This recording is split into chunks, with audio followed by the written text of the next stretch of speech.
Take it, bring it home, bring it back fixed. Fixed, yeah. It's got a misfire, that one, you can fix it. So what brings you to the UK then? This? Yeah, I came over in '95 for a 6-week holiday originally. Okay. And you've never been back? I've been back a couple of times, but only for holiday. I went back. I stayed here for 21 years before I went back. Right. Are you bike mechanic by trade, or are you an electronics man? I'm actually fully qualified for an exchange broker. I just happened to have fallen into doing electronics back in the early days when people used to go, "It's got wires attached." I don't know. You can sort it out because you use laptops and computers at work. I get like 50% of my work is electrical stuff because I'm a little bit geeky, which is why I want to talk to you. And even other dealers will know, oh, just ring Jim. It's cheaper to get me at £65 an hour than let the guys in the workshop fuck about for a day and not get anywhere. Do you know what I mean? So you're the motec man, are you? Yeah, I do this, and I mean I've done all sorts. I do World Superbike with Kawasaki. I do this. Okay. I do so you've been in the racing game for a long time. Long time. 95 till now. Wow. Okay. You've seen a lot changing, eh? Yeah. I've seen everything from carburetors right through to all this stuff. So in the days of carbs, where did you fit if you were the electronics man? Well, I used to I can do carbs as well. Yeah. That's the thing. It's just I'm an engine person. I understand how they work. Yeah. And then I've learned how to, just spend a lot of time working with this stuff. So it's like anything, if you do it all the time, you get so familiar with it, it's almost second nature, isn't it? Yeah. Nothing new. The riders come in and they go, and you go, how's that? Oh, it's mint. Yeah. You're God, basically, aren't you? Not quite, but sometimes. I can also be a villain. If you don't quite get it right, it's not what I wanted. Okay, I'll have another stab at it. Yeah, fair play. So the motec system, right, is everybody uses the same system, do they? Yes. So the dashboards are all the same on these bikes? The hardware is all the same. Dashboard, ECU. ECUs. What about wiring loom and wiring stuff? Wiring custom made. They mainly come through one supplier. But there are a couple of others out there. Right, okay. Most of the hardware is pretty much similar apart from the stuff that comes from the manufacturer, like injectors and coils and stuff like that. Okay. But the actual loom, dashboard, switchgear, pressure sensors, pots, blah, blah, blah. It's all the same. It's pretty much all the same. Okay. Throttle body's standard, are they? Yeah, throttle bodies are standard, injectors are standard, airbox are standard, bell mouths are free, air filters free. Air intake. It's still got the variable stack, is it? Still variable stack. But they're a different shape bell mouth, different shape bell mouth. Right, okay. You had it in bits a while ago. I did see him putting the air filter back in. I was a bit like, you should have had a pokey in there. It's a factory bell mouth kit, so. You probably don't want it on camera. No, not really. And that's come down from World Superbikes. These are basically World Superbikes. They are World Superbikes. Fairings, tanks, subframes, swing arm, linkage, exhaust, wheels. And your electronics is different that way because we run a controlled electronic system. Right. Okay. So the firmware is written specifically for each motorcycle by Motec. But they are all based on the same and maximum amount of adjustability, if that makes sense. I see, yes. So everybody's the same parameters to work in. Yeah. Some bikes have got different features, like the Ducati's got twin variable throttle bodies. We've got single. So, there's some differences. Yeah, there are some, but it's slight. Yeah. Slight. Yeah, fair dues.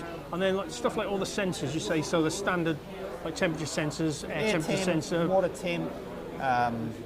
Anything that's fitted to the bike standard generally stays. What about stuff like cam and crank sensors and stuff? Yeah, that's all standard. They're the standard Yamaha. You'd see the same sensor on a road bike. Yep. So the resolution's high enough. Obviously, it's more than. Right, okay. And the motec loom just plugs into that. It goes. Yep. Right, okay. Simple. Fair play. It's not quite plug and play. I mean, Motec are really good in that. For the general paddock, they give us all a base map. Right. So when you get the bike and the ECU for that specific bike, if you wire it up as you're meant to, which is already specified inside the ECU wiring, just basically press the go button. So Motec work with factory Yamaha to get to that point? No, they take a standard motorcycle, right, and then they map out the basic ignition curve, the basic injection curve, and then they do all the specifics for the pressure sensors or whatever the bike's got from the manufacturers. They recalibrate them to suit the Motec system. Right. And then they give the team a base map, which will start and run the bike. Okay. And then it's up. And that's up to you then. The rest of it from there on in is your call. And that's where you come in, I guess. Lots of dyno work is there and stuff. Yeah. So we build a numerical model of the engine, and then we base all our throttle output tables on torque. So a simulation, basically, of I have a three-dimensional model of the engine. I can show you. I can tell you exactly how many newtons it makes at exactly what RPM and exactly what throttle position. Holy moly! Yeah, to the degree. Right. So it's a huge Excel table. You're an But you Excel get man. So no, I'm not how many, actually. how many parameters how many sensors are you pulling data from? Like actual, real data? Because I know there's some calculator boards. Oh yeah, there's some lots mathematical of stuff. masses of calculated channels. I mean, what you're talking, 2 speeds, 2 pots, 2 brake pressures, then you've got cam, crank, water temp, throttle position input, throttle position output. Suspension travel and stuff, that's going into the motec system suspension as well, pots, is it? yeah. Right, okay. Because that's what you call them pots, isn't it? Yeah. Yeah, it's a bit of an alien word to me, that is. Yeah, I guess so, but yeah. It's just, Well, you wouldn't get go that from the drone world. See, I call them potentiometers. I don't. Anyway, it doesn't Yeah, matter. yeah, pots I are call short. them pots, Can you imagine going, can you just have a look at the front suspension potentiometer? No. What normally happens is the front pot snack and change it. Yeah, fair enough. So you're looking at, what's your day look like then? So the rider comes in, there's a download, is there a USB in, there's something? No, it's the cable Was it download. wireless? No wireless. No wireless. You can go wireless if you want, Right. but I don't like it. I'm old school. Old school, yeah. Old It's a school. physical connection to Yeah. it. So you Old suck school. all the data out of the Suck motec? all the data out, Or stick it on are the you server. sucking it out, or are you Well, reading both. it in situ on the... No, I take it out, put it on the server. The crew chiefs get access to whatever the bits that So it's available, you have a local Everybody. server, do you, Yes, for the garage? Right, oh I see. network. And then everybody gets access to that? Well, the 2 crew chiefs and me. Right, with their own laptops? Yeah. Right, And I see. build all the workbooks. We're all looking at the same data on the same screens in theory. I give them the workbook. Okay. Because if you're all looking at different things in different ways, you interpret it differently, that's and right. then it's like, Yeah. so we all have the same book. I build a workbook for everybody, and then they can look at the data. If they want something specific, I'll build it for them. Right. But most of the time, I just give them my workbook and say, right, it's got all the mesh channels and everything. Right, It's okay. really easy for them. Yeah. It's almost PhD. Right. Fair play. And is it motec software that's Yes. running it as Yep. well? So they supply i2 the software Pro and M1 Tune are the main two we use. We use the C125 Manager, and there's some LT, there's some peripheral stuff for looking at the Lambda control and stuff like that. Right. Fair play. Are you seeing faults on a regular basis, or are they pretty reliable? On the whole, they're pretty bulletproof. We had just started to get a noisy grip sensor input this morning, which is not So a twist grip. twist grip input, okay. which is not uncommon, Right. but not common if that makes sense. So you pick that up before he even notices, do you? It's like you get an early warning around 15 degrees, you get a little spike Right, between okay, 15 just and a 20 noisy degrees, signal. and it gives you a little spike. It doesn't give you a noisy signal. You just get this little like blip spike, I Okay. call it. And as soon as you see that, that's your early warning that the track's getting worn in that area. Right, I see. So it's quite high resolution because looking at a TPS with an oscilloscope normally. Yeah. I'm looking at throttle position sensor 100 times a second. Oh, right, okay. Yeah. So you'll pick up any little Yeah, glitch. anything is there instantly. Gear position sensor 200 times a second. Is it a variable resistor, completely like an analog signal, yeah. or is it It's a analog, tiny little 0 to steps? 5 volt Right, analog. okay. So there's a 5 volt reference Yeah, in, yeah. and same as a bike normal. Yeah, it's normal. It's just Exactly. a normal system. Yeah. Is it the standard twist grip? Yeah. From the road bike. Yeah. Oh, okay. It's not Well, a motor. the actual twist grip itself is I think it's a domino on these. Okay. But the actual sensor, grip, cable, and everything is Right, all okay, it's all standard. Have to be grille standard. stuff. Right. Okay. Has to be. It's part of the Superbike rules. Throttle Right. bodies must remain as fitted. Right. Same diameter, same. Yeah, Change the everything. stacks, obviously, Change like the you stacks. say. Airbox has to be standard. Fuel pump has to be standard. What Throttle about bodies fuel? have to be What about standard. fuel pressure? Fuel pressure has to be standard. Right. So standard fuel pump, standard Yeah. fuel pressure, right, standard injectors. Yep. Right. Okay. Fair enough. Is there 2 sets of injectors? Or Yeah, just one? high and low. So there's like a full throttle set. Yeah, for- we use both. Obviously, on full throttle, you're using a percentage split. Right. Okay. That second set, then when are they coming in? What sort of RPM? Or does it depend on how much load it's a under? mixture of RPM and throttle. Right. So I think on this it's like they start phasing in about 36 or 8 degrees of throttle input. Right. And about 7,000 RPM they start to come on. Right. Okay. But it's a gradual feed up to full demand on the And injector. the fuel rail just splits and does both, and they're both at the same pressure. Yeah. Yeah. Yeah, there's a pressure sensor in the rail, so we monitor that. That's part of the motec it's an additional thing, yeah. Yeah. Fair dues. Cool. Are you having a busy day so far or not? Nothing to do? No, if you do your job right, Sunday should be the easiest day of the lot. Yeah, all because the work's you're done. not making huge changes, hopefully. How does it throw it when it gets wet though? Because when it started raining. I have 3 or 4 different sets of torque models. Okay. And I have a wet set, I have a intermediate set. Okay. We have families of torque, so each torque family has Newton outputs and feed tables. Okay. So your family consists of how the torque is fed in, and then each maximum output, so you have 110, 12, 14, 16, 18, 20, 22, so on and so forth. Okay. Newton outputs. Then sometimes we do customs. So we take 120 Newton table, and we'll make the decay rate slightly different or change a few things. And then there's no wideband O2 in the exhaust or anything. You're looking at 4 landers. You've got 4 landers in there. It's not one for each closed cylinder. loop. It's not closed loop, but it's recorded. Right, so I map each cylinder individually. Right, okay. So 1 for each cylinder. How far up the header are they? Are they close to the... They're just where they need to be in the back of the header. Yeah. They're very accurate. Yeah. Very quick. Yeah, very quick. Yeah.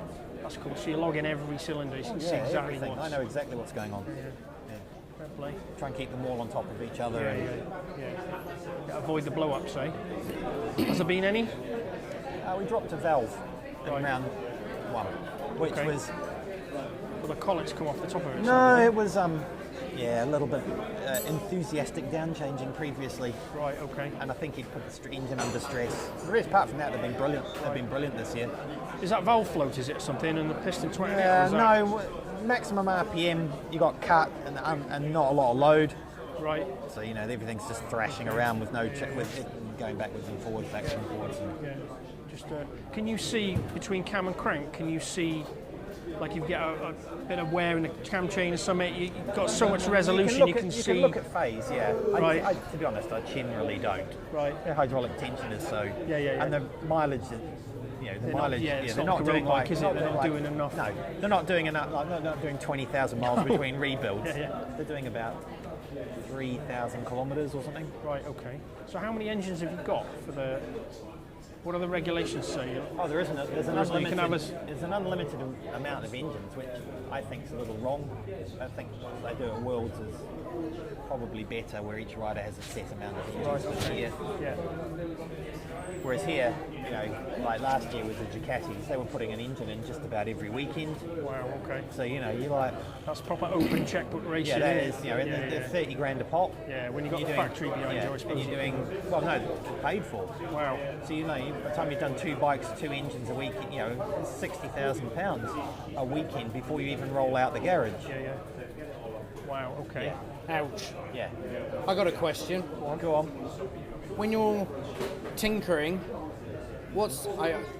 I'm the dumb one, by the way. Right, okay. The maps that you have, how different are they for each rider?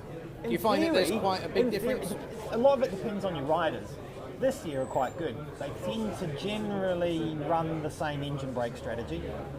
So they seem to like the same amount of negative torque holdback. Outputs, they're within normally a couple of percent of each other. And most of the time, by the time they get to race day, sometimes they're the same.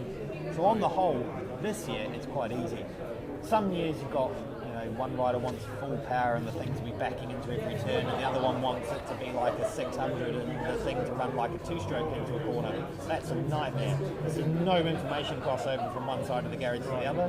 This year, for me, it's great. It's like, works on that one, probably work on that one. Do you want to try this? Yeah, well, that's loads better. And then vice versa. Do you want to try that? And it does help you because you can sort one thing on one bike and one on the other, and then go, what was that like? Oh, it's loads better, right? And then you go, whoomp. It's almost like A and B testing then, isn't it? Yeah. It does give you a control as well, yeah. So you can control test well. Awesome, cool man. That's the end of my stupid questions. Not really that stupid a question. It's a good question. It's not a question I thought of. Cool man. Well, I won't take any more of your time. Why? I've got nothing else to do. You got nothing else? We'll talk about it. What else can we ask? I absolutely zip. So how often do you get back to New Zealand? Not that often. I went back this Christmas and 2 years ago, and that's the first time in 20 odd years I'd gone back. Oh, wow, okay. Why? There's nothing there. I loved it. I would have, if they let, I had a 12-month visa, I would have stayed. If they would have let me stay, I would have stayed. It's lovely. I loved it. Even living in Papatoe, mate, I loved it. Where do you live in the UK then? Scotland. Oh, really? Whereabouts? Basically Knock Hill. Oh, okay. So I'm a long way away from everything. Yeah. So you spend the whole summer on the road, basically. Do you ever get home between rounds? Yeah, I mean, I'm home. Well, I go back tonight. I'm home tomorrow, and then Tuesday I fly to Misano for the Worlds. Right. So this year's a bit busier than I'm sort of half retired now. Right. Do you sort of sub yourself out around the place because you're the man? Do you? Is that sort of how it works? Yeah, sort of like that. You're the go-to guy. Yeah. Yeah. Don't be so enthusiastic about it. Yeah. You've got the dream job for I most haven't people. got a dream job. For most people, they think it's a dream until you do it, and then it's just hard work. Well, it's like anything. If you do it all the time, Yeah, it can wear on you. For 27 years. Wow. I'm getting to the point now. It's a bit like you're like, I really could do with retiring. Where are all the young kids? Why aren't they coming through? Well, there is a crisis, isn't there? Motorbike mechanics in general. There's no new ones. No. The problem is they're not willing to do the hours. No.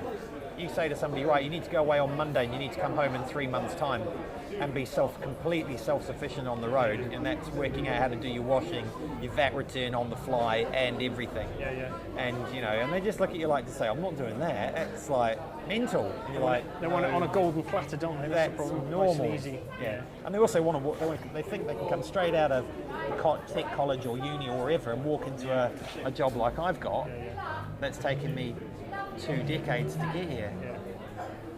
It's the same with just being on the spanners generally. You know, I swept the floor for 12 months before I was even allowed anywhere near a spanner. You just, That's the same, you just got to build up to it, haven't you? Yeah. Hold my spanner. Wow, we're moving up now. It's exactly the same. Get to make the tea. Yeah. And the other problem, the kids have got no experience and they've never ridden. I've raced a motorcycle, albeit badly. Yeah, me too. Yeah. Fairly badly. So, you can understand what the rider's telling you because you've got to, not now, like look at you and go, I've never even ridden a motorcycle. Do you ride on the road now or not? I would do. I just haven't got the time and or the inclination and or, Yeah. Yeah. Sorry, guys. Oh, sorry, don't worry. 2 6 lads. Yeah, no go worries. for it. No worries.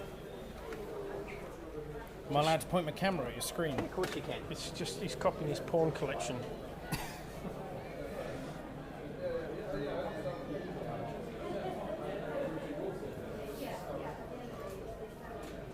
Really exciting, this is. I'm gonna, I can put something else on this screen. No, it's fine, there's nothing. What the hell are you watching? It's supposed to be working. Yeah, that's normally what happens. It's on eBay again. Is there something you want me to do? Selling no. second-hand motorbike parts. No, second-hand yacht parts. Yacht parts. Kiwi. We sail. That's what we do. No, you're right. The other half of the bike shop I worked in was outboard motors and jet skis. So I spent half my time doing jet skis and... Oh, that's unprofessional, isn't it? rather, isn't You it? don't answer that. No, unless it's my wife, I'm not answering. Oh no, I'm definitely not answering. No worries, dude. Mr. G. Oh, is that okay? Sorry, Tone, if you're watching this. You get much opportunity to sail, so that's your thing, is it, when you're not working? Yeah. Get out on a Race boat. boat. Race boat. Well, yacht. Right, your boat? Yeah. Yeah, fair play. Not something I've ever done sailing. It's completely different. I like it because it's quiet generally. The closest I've ever got to that is not close. Wakeboarding. I used to be a bit of a wakeboarder. Yeah. Brother had a V8 boat and we used to, like a bit of wakeboarding. Until I broke some ribs and that sort of and then ended you it. like- Yeah. Can understand that. Cool, man. Can we have a quick gander at, just talk us through some, I don't know, just interesting stuff. Oh, interesting stuff. Well, the torque control's the most So, interesting. when a rider comes in, what's the first thing you're going to do?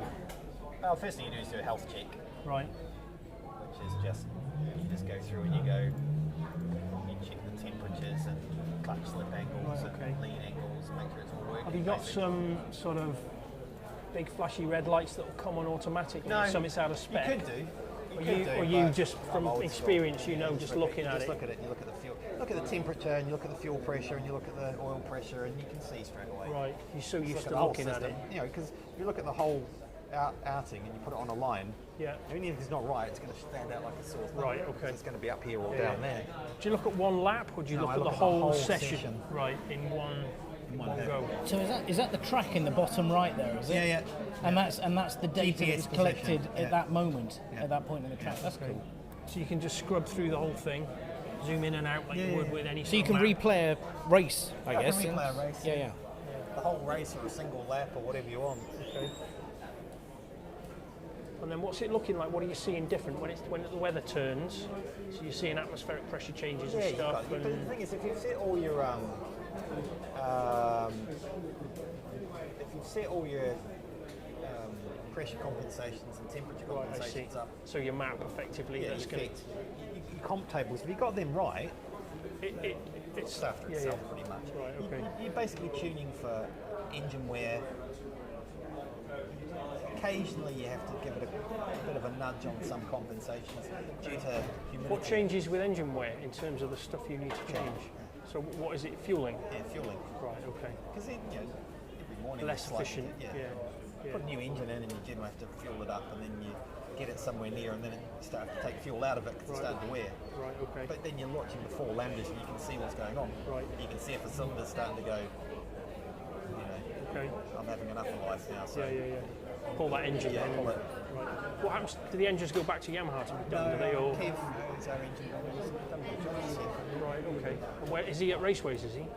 No, he's subcontracted to Raceways. Okay. He works from home basically. He's got a proper workshop in his backyard. Okay. Lovely. He does good engines, it seems. Yeah, they've been good. They've been good. Stock cranks, stock rods. Yeah, it has to be stock crank, has to be stock rods, stock pistons. Gaskets are free. You can port the cylinder head. Valves have to be standard. So ports are standard. No, Ports are free. Right. Standard valves though. yeah. Cams are free. Maximum lift is defined by what's in the bike. What's in the Maximum lift. Yeah. Duration's for open, but lift Okay, is, lift I think is- lift is controlled. I think you might have to check with him. He knows more about the engines. Okay. I just get an engine spec and I build a numerical model of it. Yeah. So how many engines do you have spare? What's the sort of when you bring to a meeting? Half a dozen, ready to go. We've got 2 in the bikes. 2 or 3 spares, depends. If they're in the cycle to be rebuilt or there's waiting for parts or I see. one's blowing up and then we're using another one which is out of sync or something. To be fair, it's not happened this year. Are there many bits that come from the factory for building the engines, or is it You just? have to speak to I do my bit. And I try not to Overlap into other overlap too people. much. I mean, because otherwise As much as you need to. Yeah, basically. I mean, I'll go to Kev like, this cam spec's not as good or, Yeah. Okay. He'll And try you can stuff. see it. He's Well, talking no, to you. I go to the dyno, so he'll build an engine and I'll go and build a model of it. Okay. And I'll know pretty much straight away. Have you got an engine dyno that doesn't need a chassis? Or has it got to be in a bike? You've got both. So we do negative torque and positive. Right, okay. Cool, man. Thanks for talking to me. Yeah, it's all right. really interesting. I know to you it's just like boring, I've done it for 20 years, but Yeah. it's super interesting. Whenever you want, if you want to know anything, just come and ask. It's no problem. How many times do people think you're from Australia? That's an insult to a Kiwi, man. I Australia? Pretty much all the time. Apart from when I'm at home and people go, where are you from? I learned very quickly to not do that when I lived in New Zealand. That's like a big no-no. Yeah, it's like calling. Yeah. It's, but then I go home and everyone thinks I'm from the UK. Really? Yeah. Wow. They go, where are you from? I'm like, well, from Wellington. You don't sound like you're from Wellington. Really? Oh, okay. I can't imagine there's very many blends of like Kiwi and Scottish. No, I've got a Scottish wife, so. But it's fine. I like it in Scotland. It's great. There's no people. Yeah, see, that appeals empty, to me. I isn't don't it? like Yeah. people. No people. It's like great. Listen, thanks, buddy. Legend, thanks for talking to me. Cool, man. Let's have the mic back. Mike, man.